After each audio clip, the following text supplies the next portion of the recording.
saudaraku, tetap ada suara negatif. Saudara tidak bisa melarang 10 orang pengintai ini untuk bicara, tapi saudara bisa memilih menjadi seperti Kaleb dan Joshua. Saudara tidak bisa berkata, tapi semua berkata tidak mungkin. Semua berkata begini, ya saya ikutlah, apalah daya saya cuma 1 orang. Tidak. Saudara berkata seperti apa kata firman Tuhan. Saudara punya keberanian iman untuk menyelesaikan panggilan Tuhan dalam hidup saudara. Tiap kali saudara bersaksi, tiap kali saudara menginjil, akan ada suara negatif. Tiap kali saudara memuridkan, mengunjungi, akan ada suara negatif. Tiap kali saudara berani berkorban, bahkan lebih daripada biasanya, akan ada suara negatif yang mengatakan, itu sia-sia, itu tidak cocok. Tiap kali saudara menempuh resiko demi pekerjaan Tuhan, akan ada suara yang mengatakan kau salah. Tetapi saudara tahu betul mana suara Tuhan, mana suara setan. Pilihlah untuk tetap berani, pilihlah untuk tetap beriman. Amin, saudara. Kalau saudara sakit dan orang berkata kau tidak akan sembuh, tapi firman Tuhan berkata oleh bilur Yesus kita sembuh, kita ikut apa kata firman. Kita punya iman yang berani. Orang berkata kau tidak mungkin diberkati, firman Tuhan berkata kita pasti diberkati, kita ikut apa kata firman Tuhan.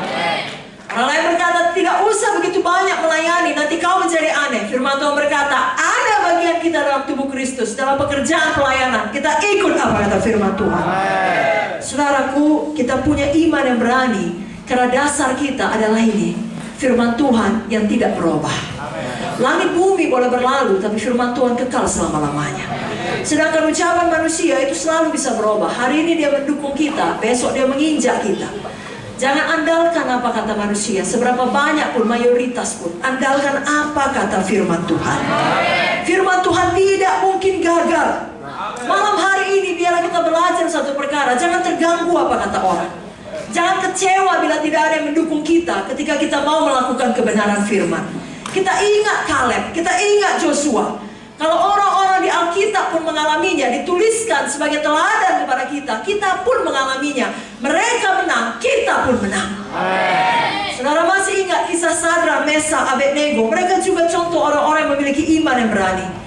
Mereka dihadapkan pada ancaman kematian, bukan karena dosa mereka, justru karena kebenaran mereka. Pernahkah saudara seperti itu? Justru karena saudara berbuat benar, karena saudara setia beribadah, karena saudara setia berkorban, setia melayani, saudara dapat ancaman.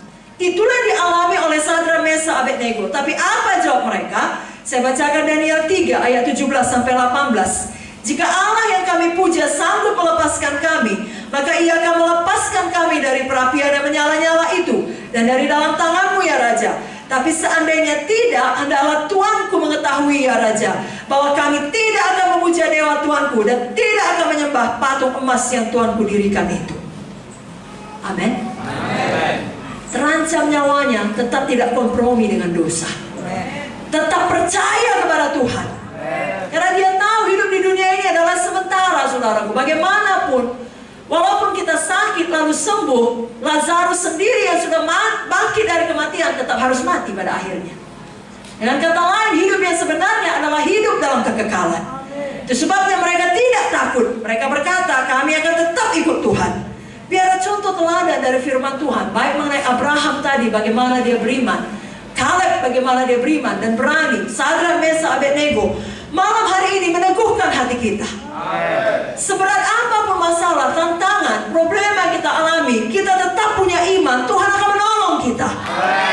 Dan di dalam prosesnya kita tidak pernah mau kompromi dengan dosa.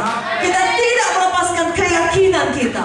Kita tidak mencari jalan pintas yang salah, jalan aman untuk kehendak daging, kenyamanan diri sendiri. Tidak.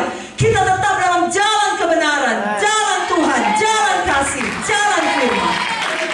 Amin. Saudaraku, tiap kali kita memiliki iman yang berani, Tuhan menghargakan kita. Tuhan tidak akan mempermalukan setiap orang yang percaya kepadanya. Saudara lihat, Sadrak, Mesak, Abednego diselamatkan Tuhan, saudaraku. Tiap kali kita memilih jalan iman, Tuhan yang berperang bagi kita. Saya bacakan Keluaran 14 ayat 14. Tuhan akan berperang untuk kamu dan kamu akan diam saja. Bukankah itu luar biasa? Amen. Pada malam hari ini, bisakah Tuhan menemukan iman di tempat ini? Amen. Berapa banyak saudara mau memiliki iman yang berani? Betul-betul percaya tidak ada yang mustahil kepada Tuhan. Tidak ada yang mustahil bagi saudara yang percaya. Bisakah saudara lihat keluarga saudara dipulihkan? Bisakah saudara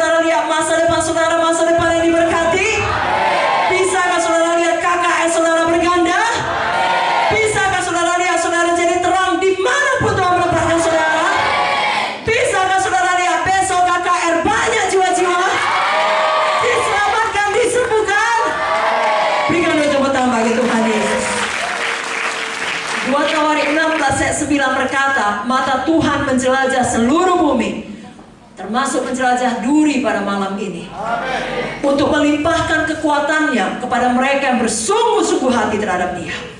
Mari bersungguh-sungguh beriman. Amen.